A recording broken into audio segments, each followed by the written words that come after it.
तो जय माता दी, जय श्री राम, राधे राधे, हर हर महादेव। देखिए, आज नवरात्रि का चौथा दिन है। चतुर्थी हम लोग बोलते हैं। आज से आप सभी बच्चों के लिए विद्यासागर क्लास के अंदर विद्यासागर क्लासेज के यूट्यूब चैनल पे बिहार बोर्ड के बच्चों के लिए, साथ ही साथ सीबीएसई के जितने भी बच्चे जिनको इस साल 12th का एग्जाम देना होगा, उन सभी बच्चों के लिए आज से फिजिक्स का इम्पोर्टेंट कंसेप्ट के साथ साथ हर एक वो क्वेश्चन आपको यहाँ पे करवाया जाएगा जिस क्वेश्चन से आपका एग्जाम में के मार्क्स लाया जा सके। जैसा कि मान लो कि अभी आप क्वेश्चन बनाने के लिए बैठते हो, तो सबसे पहले क्वेश्चन का कंसेप्ट आपको आना चाहिए। तो आज से जो हमारा ये सीरीज चलेगा ना, इस सीरीज में आप सभी बच्चों को सबसे पहले एक एक कंसेप्ट बताया जाएगा, क्योंकि आप बोर्ड एग्जाम देने जाओगे। पेन का कलर थोड़ा सा चेंज कर लेते हैं जो आपको विजिबल रहे। देखो, आप जब बोर्ड एग्जाम देने जाते हो ना, तो बोर्ड एग्जाम में आप सबको पता होगा कि आपको थ्योरी भी आना चाहिए। थ्योरी के साथ साथ क्वेश्चन भी बनाना आना चाहिए, क्योंकि थ्योरी और क्वेश्चन मिला के आपका बोर्ड एग्जाम होता है। ये बात तो आप सबको पता है। तो हम लोग यहाँ पे इसी ट्रेंड को फॉलो करेंगे। देखो, इसी ट्रेंड के बेसिस पे हम लोग यहाँ चलेंगे। सबसे पहले थ्योरी पढ़ेंगे, हर एक वो थ्योरी जो आपके एग्जाम में आने वाले हैं। साथ ही साथ उस थ्योरी से रिलेटेड हर एक वो क्वेश्चन करवा देंगे हम आपको, जिससे वो थ्योरी का एक एक छोटा पॉइंट आपको क्लियर हो जाए। ठीक है? तो बिना देरी किए हुए मेरे भाई, तो थोड़ा सा फ्लो देख लो कि किस वे में हम लोग इस क्लास को, इस सीरीज को ले चलेंगे। तो अभी पूरा लेक्चर चलेगा मेरे भाई मॉडर्न फिजिक्स का। अभी जो क्लासेस चलेंगे ना, ये चलेंगे मॉडर्न फिजिक्स का। मॉडर्न फिजिक्स जैसे ही कंप्लीट होगा, देखो मॉडर्न फिजिक्स एक मेजर टॉपिक, एक मेजर टॉपिक ही रहेगा, एक मेजर चैप्टर यूनिट रहेगा आपका मॉडर्न फिजिक्स। मॉडर्न फिजिक्स जैसे ही खत्म हो जाएंगे, तुरंत हम इलेक्ट्रोस्टैटिक पढ़ेंगे। इलेक्ट्रोस्टैट में आप इलेक्ट्रोस्टैटिक्स पढ़ोगे, साथ ही साथ कैपेसिटर पढ़ोगे। इसके ये जब इलेक्ट्रोस्टैट पढ़ लोगे ना, तब इसके तुरंत बाद पढ़ोगे करंट इलेक्ट्रिसिटी। करंट इलेक्ट्रिसिटी पढ़ने के बाद हम लोग ऑप्टिक्स पढ़ेंगे पहले। और कम से कम देखो, मिनिमम कम से कम इतने चैप्टर्स या इतने यूनिट भी पढ़ लोगे ना, आपका बहुत अच्छे मार्क्स आ जाएंगे बोर्ड एग्जाम में। बहुत अच्छा मार्क्स आ जाएंगे। साथ ही साथ बहुत अच्छा कंसेप्ट 12 फिजिक्स का आपका क्लियर भी हो जाएगा। अब ऑप्टिक्स पढ़ लेने के बाद हम पढ़ेंगे मैग्नेटिज्म वाला यूनिट। मैग्नेटिज्म पढ़ लेने के बाद हम पढ़ेंगे ईएमआई और एसी पढ़ेंगे। इस तरीका से हमारा ये चैप्टर, या अच्छे से बोले तो 12 का पूरा फिजिक्स पढ़ लिए रहेंगे हम लोग। ठीक है ना? तो बिना घबराहट का शुरुआत कर लेते हैं। आज मॉडर्न फिजिक्स का सबसे पहला पार्ट, जो डुअल नेचर ऑफ रेडिएशन वाला पार्ट है ना, कहने का मतलब जो पहला पार्ट में आज का जो वीडियो है ना, आज का जो लेक्चर है ना, वो किसका है वो ध्यान से सुनो। एक सेकेंड, थोड़ा सा। हाँ, देखिए, जो आपका मॉडर्न फिजिक्स का पहला पार्ट है ना मेरे भाई, वो है डुअल नेचर ऑफ रेडिएशन। कौन सा है? Dual nature of radiation.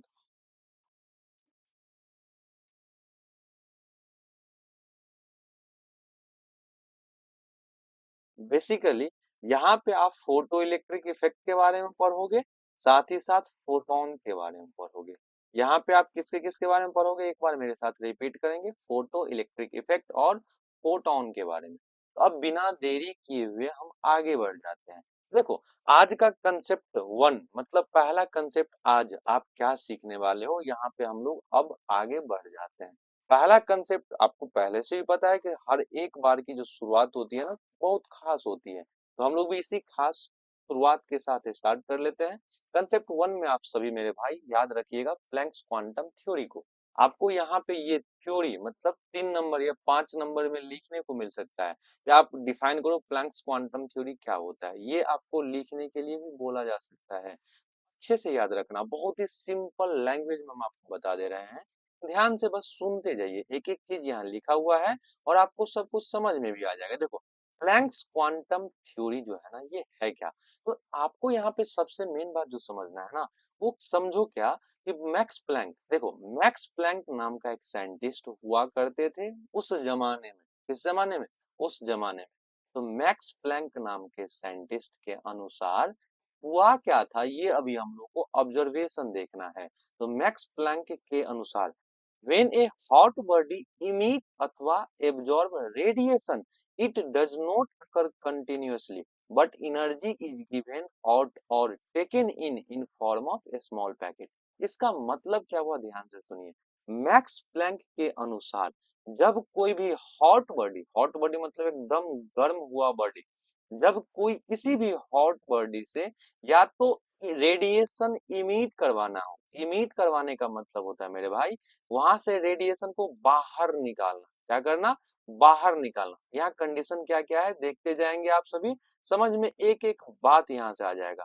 यहाँ बोल रहा है कि मैक्स प्लैंक साइंटिस्ट के अनुसार जब किसी हॉट बॉडी से रेडिएशन को या तो इमिट करवाओगे आप, मतलब इमिट करवाओगे का मतलब होता है बाहर निकल, या नहीं तो रेडिएशन को एब्जॉर्ब करवाओगे। एब्जॉर्ब करवाने का मतलब होता है उस बॉडी को एनर्जी देना, रेडिएशन देना। ये बात समझ में आया?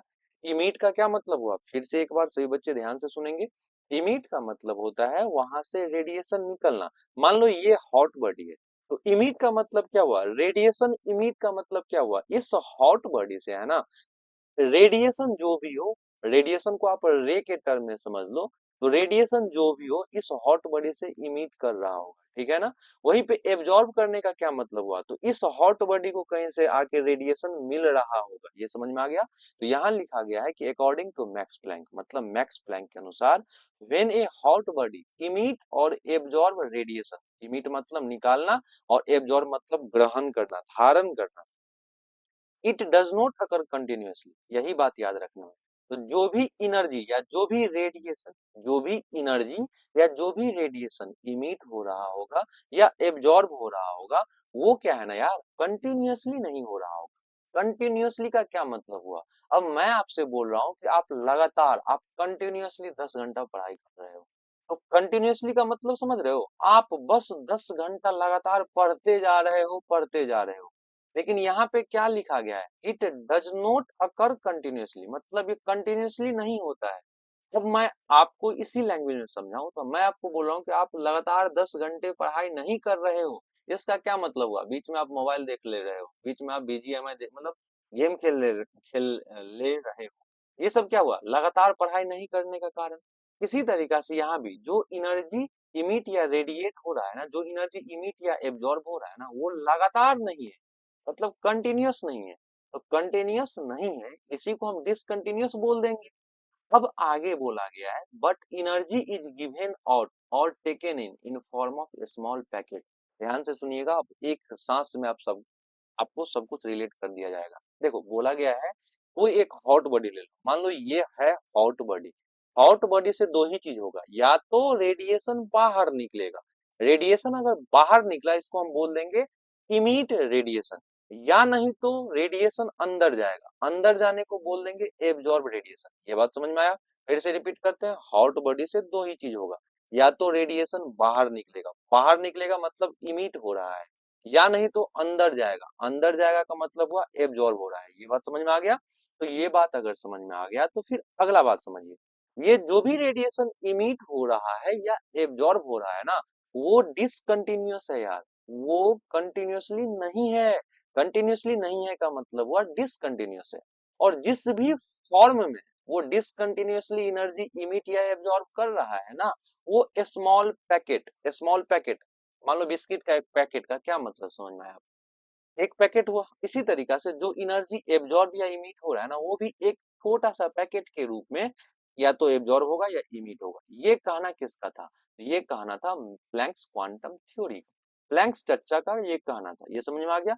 अब अगला पॉइंट पे चलते हैं। अगर आपसे कोई प्लैंक्स क्वांटम थ्योरी को लिखने के बारे में बोल दिया जाए तो आप इतना बात लिख देना, आपका नंबर पूरा मिल जाएगा। अब देखो इसी प्लैंक्स क्वांटम थ्योरी में कुछ कुछ यूनिक बातें हैं, वो भी याद रख लेना। ये यूनिक बातें आपको यूनिक बनाएगा बाबू, तो ध्यान से सुनिए। These small packet of energy are called quanta। मेरे भाई, इस स्मॉल पैकेट के रूप में एनर्जी या तो इमिट हो रहा था या एब्जॉर्ब हो रहा था, उस स्मॉल पैकेट ऑफ एनर्जी को हम लोग क्वांटा नाम दे देंगे। क्या नाम दे देंगे? जल्दी से फटाफट आप लोग बोलिएगा। उस उस स्मॉल पैकेट ऑफ एनर्जी को हम लोग क्वांटा नाम देंगे।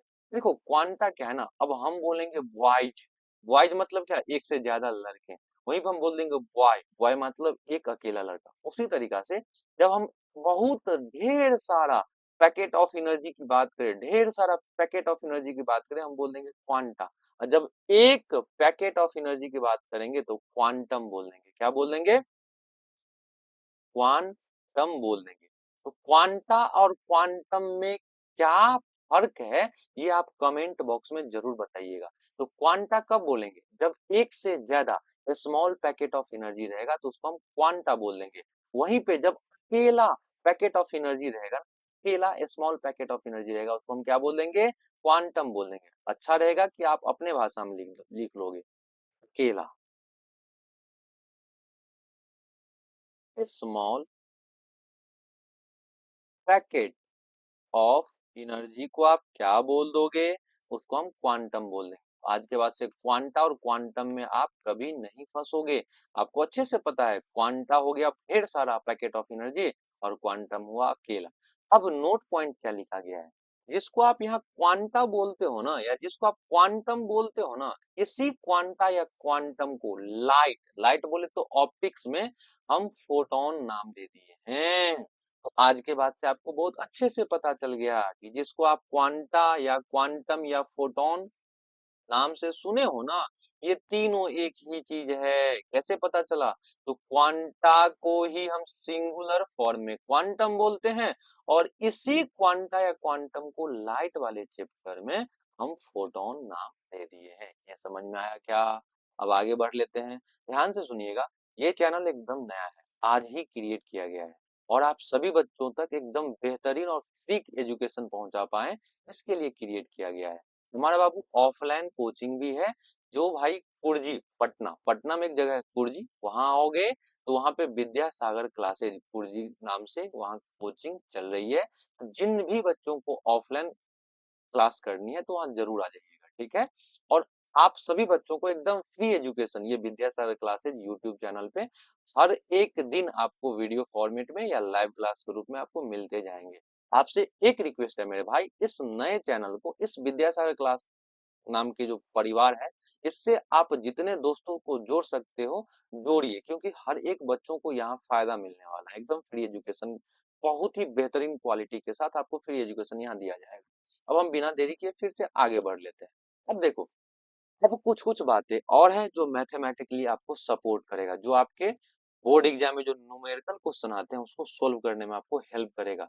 साथ ही साथ आपके नीट और जेई का बैकग्राउंड तैयार करके दे देगा। देखो क्या बोल रहा है, according to Planck's quantum theory. कहने का क्या मतलब हुआ? प्लैंक्स क्वांटम थ्योरी के अनुसार अब आपको जो यहाँ दिखेगा ना, ये आपके लिए एकदम अमृत की तरह काम करेगा। देखो, यहाँ बोल दिया गया था कि according to Planck's quantum theory, ये बात तो समझ में आ गया कि प्लैंक्स क्वांटम थ्योरी के अनुसार क्या बोला गया?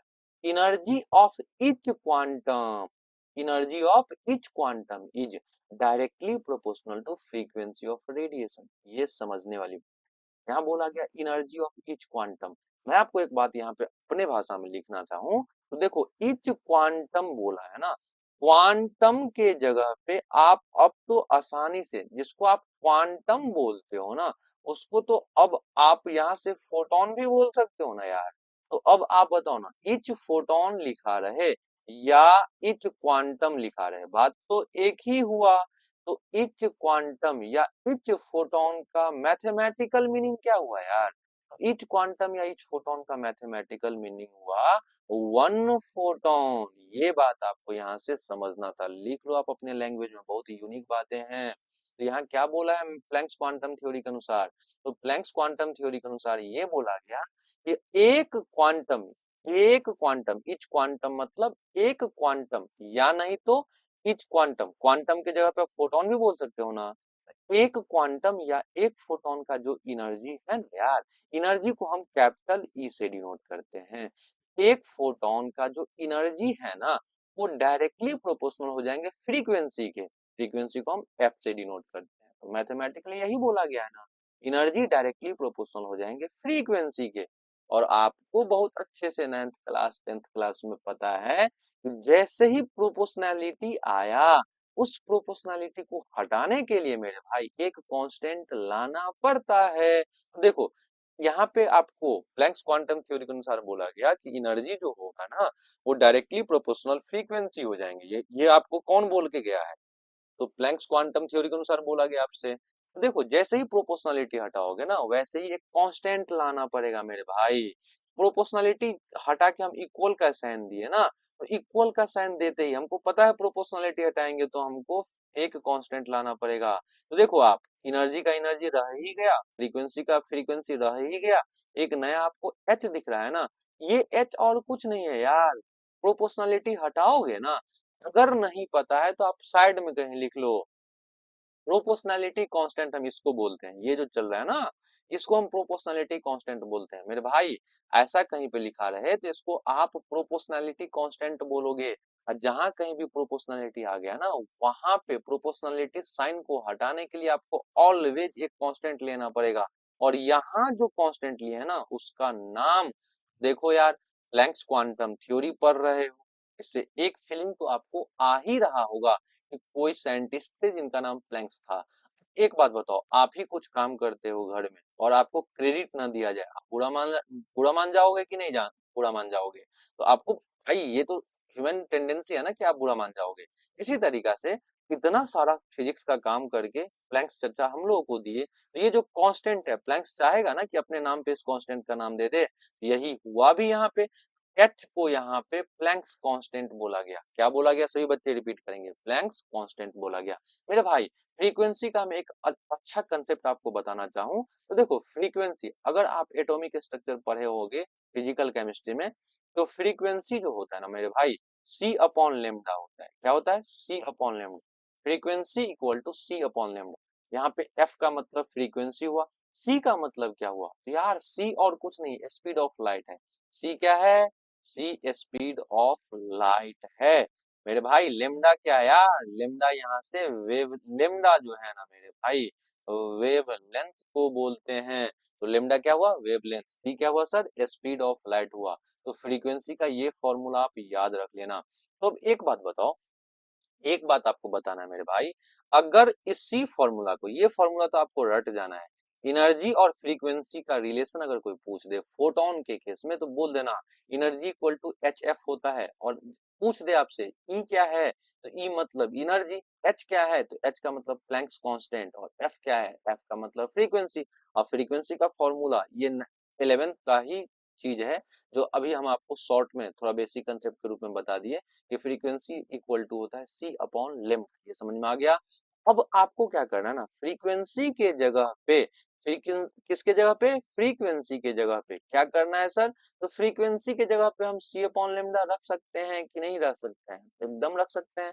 ये फॉर्मूला क्या बन के आ जाएगा? तो एनर्जी बराबर एच सी अपॉन लेम्डा बन के आ जाएगा। एक बात और याद रखना, ये जो एनर्जी होगा ना मेरे भाई, ये एनर्जी एक फोटोन के लिए होगा। लिख लो, आपके भाषा में ये एनर्जी एक फोटोन का होगा। ये एनर्जी कितने फोटोन का होगा? ये एनर्जी एक फोटोन का होगा मेरे भाई। ये बात आपको याद रखनी है। अब हम आगे अगर बढ़ जाएं, तो अगला कंसेप्ट पे चलते हैं। यहाँ तक अगर सबको समझ में आया है तो सभी बच्चे कमेंट बॉक्स में जरूर एक्टिव रहिएगा और बोलिएगा कि हाँ सर, यहाँ तक समझ में आ गया है। चलो भाई, अब आगे बढ़ लेते हैं ध्यान से। जितना ज्यादा हो सकता है, अभी एकदम आज का ही बनाया हुआ चैनल है मेरे भाई। आप लोग बस इस चैनल को पूरे भारतवर्ष के बोर्ड एग्जाम की तैयारी करने वाले बच्चों तक पहुंचाएं। हम आप सबसे एक वादा जरूर करेंगे कि आपको इस बार के बोर्ड एग्जाम में जो भी क्वेश्चन देखने को मिलेंगे, उस क्वेश्चन को सोल्व करने में आपको कभी कोई तकलीफ नहीं होगा, अगर आप हमारा एक एक वीडियो देखे रहेंगे तो। जल्दी से फटाफट अपने दोस्तों तक जरूर शेयर कर दीजिए इस चैनल को। जो भी लेक्चर्स आएंगे मेरे भाई, लगातार एक शेड्यूल के साथ आएगा आपके पास। एकदम प्रॉपर शेड्यूल के साथ आएगा आपके पास। अभी स्टार्टिंग ही है, फिर भी हमारा डेली का क्लास अभी आपके पास आएगा। और कुछ जैसे दुर्गा पूजा के जस्ट बाद आपको एक टाइमिंग फिक्स कर दिया जाएगा। हमारा अभी प्राइम एम है मेरे भाई, जल्दी से फटाफट 50 सब्सक्राइबर आप पूरा करिए, ताकि हम आपका लाइव क्लास शेड्यूल कर पाए। जब तक 50 सब्सक्राइबर नहीं हुआ ना, मिनिमम क्राइटेरिया होता है 50 सब्सक्राइबर का लाइव क्लास ऑन करने के लिए। जैसे ही 50 सब्सक्राइबर पूर जाएंगे ना, तो आपको एक प्रॉपर शेड्यूल के साथ हर एक दिन लाइव क्लास के साथ हम आपके सामने होंगे। चलो अब आगे बढ़ लेते हैं, फटाफट दोस्तों तक शेयर कर लीजिए। जल्दी से 50 सब्सक्राइबर तक आप अपने बड़े भाई को पहुंचाओ। इस विद्यासागर क्लासेज नाम का जो परिवार है, इसको जल्दी से फटाफट 50 सब्सक्राइबर को क्रॉस करवाइए। तो ध्यान से सुनिए, भी पीछे आप क्या पढ़े थे मेरे भाई, ये एच को आप क्या बोले थे, प्लैंक्स कांस्टेंट बोले थे ना मेरे भाई, याद रखना। अगर कांस्टेंट है तो इसका एक वैल्यू होगा ना। हाँ, प्लैंक्स कांस्टेंट का एक वैल्यू होता है 6.626 into 10 to the power - 34 joule into second. क्या है, तो मेरे साथ बोलोगे, एच का वैल्यू होता है 6.626 गुने 10 के पावर - 34 जूल इंटू सेकेंड होता है, ये याद रख लोगे। एच का वैल्यू फिर से एक बार रिपीट करिए, 6.626 into 10 to the power - 34 joule into second होता है। अब दूसरा क्या है यार, ये अगर आपसे प्लैंक्स कांस्टेंट का वैल्यू जूल इंटू सेकेंड में पूछे तो क्या जवाब दोगे, 6.626 इंटू 10 के पावर - 34। वहीं पे अगर आपसे अर्ग इंटू सेकेंड में, देख मेरे भाई, ये जो है ना एसआई यूनिट में प्लैंक्स कांस्टेंट का वैल्यू है, और ये जो है ना मेरे भाई सीजीएस यूनिट में है। ये सीजीएस यूनिट में एच का वैल्यू, मतलब एच बोले तो प्लैंक्स कांस्टेंट का वैल्यू पूछे तो क्या बोलोगे, 6.626 इंटू 10 to the power - 27 अर्ग इंटू सेकेंड। अब थोड़ा सा समरी देख लो। देखो अभी आप पीछे पढ़ चुके हो मेरे भाई, ये जो E equal to H F था, इसी का हम थोड़ा सा चेहरा बदल दिए तो क्या हो गया, E equal to H C upon lambda, यही ना हो गया। हम यहाँ पे क्या ही चेहरा बदले, तो यहाँ F जो है ना भाई, तो हमको पता है कि F equal to C upon lambda होता है, बस यही ना बदल दिए कि F के जगह पे सी अपॉन लेमडा रख दिए। तो थोड़ा सा दिमाग लगाएं, पिछला नॉलेज को हम यूज किए, तो इसी फॉर्मूला का चेहरा बदल के ये फॉर्मूला हो गया। ये बात समझ में आया। अब आपको आगे देखना है, तो ये जो देखे थे ना, ये एनर्जी कितने फोटोन का था, एक फोटोन का था। यही बात ना यहाँ बोला गया, फॉर वन फोटोन को है ना मेरे यार, वन फोटोन को ही कभी कभी क्वेश्चन के लैंग्वेज में इच फोटोन बोला गया है। जल्दी से मेरे साथ रिपीट करोगे, आपको अगर कोई इच फोटोन बोल दे तो आपके दिमाग में क्या दौड़ना चाहिए, एक फोटोन। इच फोटोन का मतलब फटाफट बताओ, एक फोटोन होता है। तो ध्यान से सुन लो, फॉर वन फोटोन बोले तो इच फोटोन, एनर्जी का फॉर्मूला क्या होता है, एच एफ। एच एफ इसी का चेहरा अगर बदल दे तो क्या हो जाएगा, energy equal to H C upon lambda. हम ऐसा क्यों कर दिए, क्योंकि हमको पता है एफ इक्वल टू क्या होता है sir, F equal to C upon lambda होता है। यहाँ पे सी क्या है, तो सी लाइट का स्पीड है। सी क्या है, लाइट का स्पीड है। सी का वैल्यू बताओ फटाफट, याद रखना पड़ेगा आज के बाद से। स्पीड ऑफ लाइट का वैल्यू कितना होता है, 3 × 10 to the power 8 मीटर पर सेकेंड। कितना होता है जी, 3 × 10 के पावर 8 मीटर पर सेकेंड होता है। वहीं पे देखो सी का मतलब तो पता चल गया, लेमडा क्या है, तो लेमडा मेरे भाई वेवलेंथ को बोलते हैं। किसको बोलते हैं जी, वेवलेंथ को बोलते हैं। तो देखो, एक फोटोन के केस में अगर आपसे एनर्जी पूछ ले तो चुपचाप याद रख लेना मेरे भाई, energy equal to H F होता है। और यार अगर एफ को हम जानते हैं कि एफ बराबर सी अपॉन लेमडा होता है, तो हम क्या किए, एफ को बदल के यहाँ पे एच सी अपॉन मतलब एफ के जगह पे सी अपॉन लेमडा रख दिए, तो इसी फॉर्मूला का एक बदला हुआ चेहरा यहाँ पे मिल गया। ये समझ में आया, ये समझ में आया तो फटाफट कमेंट बॉक्स में मेरे भाई सभी बच्चे दिल बनाएंगे। देखो, एक फोटोन, थोड़ा सा हम आपको आपके ही भाषा में एक चीज बताते हैं। एक पेन का दाम मान लो 5 रुपया है, ठीक है, तो दो पेन कितना में लाओगे, दो पेन लाओगे 2 × 5, यही ना करते हो मेरे भाई। आपको यही वाला मैथ से यहाँ समझा देते हैं। एक फोटोन का एनर्जी ये, एन फोटोन का एनर्जी कितना होगा, एन एच एफ होगा कि नहीं होगा, एकदम होगा सर। अब आपको करना कुछ नहीं है, रहने दो जो है उसको रहने दो, एन एच रहने दो। एफ के जगह पे क्या रखिएगा, जल्दी से बताना है आप सबको। Sir F equal to C upon lambda होता है, जैसे ही हम रखे सी अपॉन लेमडा, तो एक और चेहरा बन गया एनर्जी का, क्या बन गया sir, energy equal to NhC upon lambda बन गया। तो याद रखना, जब मेरे यार वन फोटोन या इच फोटोन का एनर्जी बोले, तो अगर फ्रीक्वेंसी के टर्म में बोले तो एनर्जी इक्वल टू HF हो जाएगा। अगर आपको लेंथ मतलब वेवलेंथ के टर्म में बोले, तो वेवलेंथ के टर्म में क्या हो जाएगा एनर्जी, HC अपॉन लेमडा। पहचानोगे कैसे कि फ्रीक्वेंसी के टर्म में बोल रहा है कि वेवलेंथ के टर्म में बोल रहा है, तो ध्यान से सुनो। वेवलेंथ का जो यूनिट होगा ना, मान लो वेवलेंथ को पहचानोगे कैसे, तो आप क्वेश्चन में लिखा रहेगा कि 400 नैनोमीटर है, मतलब कोई एक मैथमेटिकल नंबर, लेकिन पीछे लिखा रहेगा नैनोमीटर या एंगस्ट्रम या मीटर या सेंटीमीटर। जब ये सब यूनिट देख लेना ना, आप समझ जाना ये और कुछ नहीं है, ये सिंपल सा वेवलेंथ दिया हुआ है। वहीं पे फ्रीक्वेंसी को कैसे पहचानोगे, तो फ्रीक्वेंसी का जो यूनिट होगा ना मेरे भाई, या तो हर्ज रहेगा दिया हुआ, या सेकंड इनवर्स दिया रहेगा, या नहीं तो साइकिल पर सेकंड दिया रहेगा। यही तीनों होता है किसका यूनिट, फ्रीक्वेंसी का। जल्दी से फटाफट बताओ, लिख लो, आप अपने भाषा में लिख लो यार। फ्रीक्वेंसी का यूनिट हर्ज होता है, या सेकंड इनवर्स होता है, या साइकिल पर सेकंड होता है। क्वेश्चन में यूनिट मान लो लिखा रहेगा एग्जाम्पल के रूप में, मान लो 2 हर्ज। तो ये अब आज के बाद से पता चला ना कि हर्ज किसका यूनिट होता है, फ्रीक्वेंसी का। मतलब ये जो दिया हुआ है फ्रीक्वेंसी दिया हुआ है। अगर मान लो 400 नैनोमीटर दिया, आपको पता तो है कि नैनोमीटर वेवलेंथ होता है, तो ये वेवलेंथ हो जाएगा। इस तरीका से हम इस स्लाइड का एक एक चीज समझ लिए। अब हम आगे बढ़ते हैं। आगे क्या है पता है भाई, क्वेश्चन है।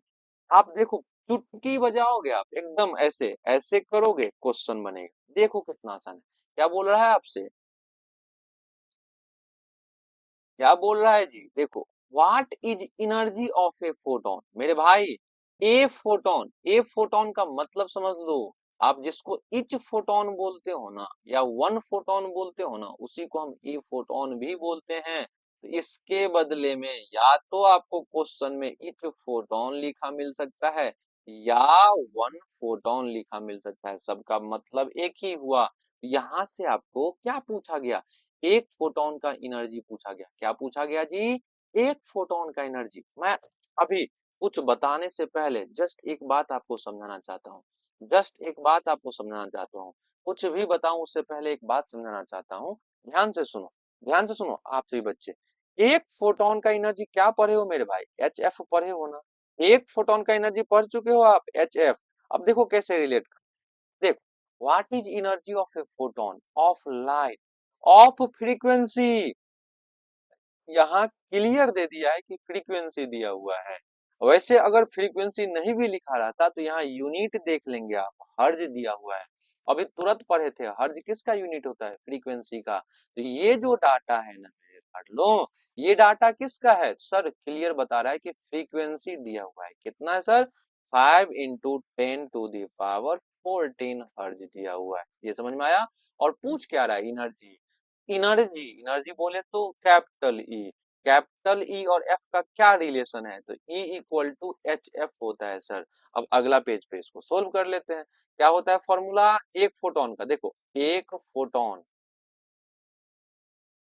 एक फोटोन के एनर्जी का फॉर्मूला क्या होता है, HF होता है सर। H का वैल्यू अगर आपको याद हो, तो याद रखना एक बात और, ये जो फॉर्मूला लिखते हो ना यार, इस फॉर्मूला में जो भी वैल्यू रखते हो SI यूनिट में रखना। इसमें रखना SI यूनिट में। H का वैल्यू आप लोग पीछे जाके देखो, H का वैल्यू SI यूनिट में क्या पढ़े थे, आपको मैं यहाँ समझा देता हूँ फिर से। H का वैल्यू SI यूनिट में 6.6 इंटू 10⁻34 जूल इंटू सेकेंड पढ़े थे। और फ्रीक्वेंसी यहाँ कितना दिया हुआ है, तो फ्रीक्वेंसी दिया हुआ है 5 × 10⁻14। तो देखो फ्रीक्वेंसी क्या दिया हुआ है, 5 × 10⁻14। अब इन दोनों को मल्टीप्लाई कर दो, 6.6 को मल्टीप्लाई कर देना 5 से, और देखो पावर वाला को एक साथ मल्टीप्लाई कर देना। क्या है पावर में, -34 इंटू 10⁻14। यहाँ पे एक बेसिक मैथ बताता हूँ, ध्यान से सुनो। आज के बाद से मेरे भाई देखो, ये लिखा हुआ है, इसको कैसे पढ़ोगे, ये जो नीचे है ना 10, ये और कुछ नहीं यार, इसको हम 8 क्लास के मैथ में इस 10 को यहाँ पे बेस बोलेंगे, और इसके ऊपर जो है ना इसको हम पावर बोलेंगे। इस 10 को क्या बोलोगे, बेस, ऊपर क्या है, पावर। ध्यान से सुनो, अब कंसेप्ट समझो। तो मेरे भाई आज के बाद से बेस सेम हो का मतलब देखो, यहाँ आप देखो, यहाँ भी 10 है, यहाँ भी 10 है, तो बेस दोनों जगह सेम है कि नहीं है? एकदम है। अगर बेस सेम हो, बीच में मल्टीप्लाई का साइन हो, तो पावर पावर बोले तो यहाँ पे m है, यहाँ पे n है। देखो बेस सेम हो, मल्टीप्लाई का साइन हो, तो पावर को चुपके से जोड़ देना मेरे भाई। ये एक बेसिक मैथ है। एक और बेसिक मैथ है, अगर बेस सेम हो और बीच में डिवाइड का साइन हो, यहाँ देखो बेस 10 है, यहाँ बेस 10 है, यहाँ पावर में m है, यहाँ पावर में n है, बीच में डिवाइड का साइन है। तो अगर बेस सेम हो और डिवाइड का साइन हो, तो पावर घट जाता है मेरे भाई। ये दोनों याद रख लेना। और देखो इस बेसिक मैथ पे यहाँ पे सोल्व होगा। देखो 6.6 इंटू 5, और यहाँ देखो 10 के पावर -34। देखो पावर जुटेगा, पावर में कुछ भी साइन हो, उससे हमको क्या मतलब है यार? पावर जुटेगा, क्यों? क्योंकि यहाँ पे 10 है, यहाँ पे 10, मतलब बेस सेम है। बीच में साइन कैसा है? मल्टीप्लाई का, तो पावर क्या हो जाएगा? जुटेगा। जोड़ दो ना।